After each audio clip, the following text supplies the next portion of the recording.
போட்டுருவேன். போன் வரும், போனை எடுத்துக்கிட்டு என்ன செய்வாங்க, ஹலோ இந்த கோயில்ல இருக்க சாமியை பார்த்துட்டு இந்த 10 நிமிஷத்துல வந்துடுறேன், 5 நிமிஷம் பேசியே கழிச்சிடுவாரு.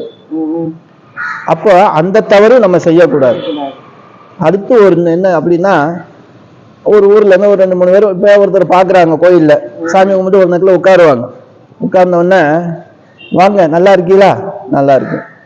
அப்புறம் என்ன உங்க ஏரியா பக்கம் போலீஸ் எல்லாம் வந்துச்சாமே?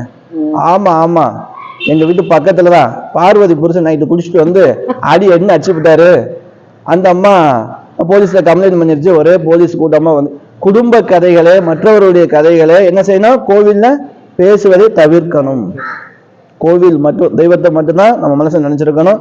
நம்மளுடைய குறைகளை வேண்டி சொல்லிட்டு நம்ம பாக்குறோமா, ரைட் வாங்கன்னு நம்ம கிளம்பலாம். மற்ற குடும்ப கதை, மற்ற கதை பேசுறதுக்கு கோயில் இடம் இல்லை, அங்க பேசக்கூடாது.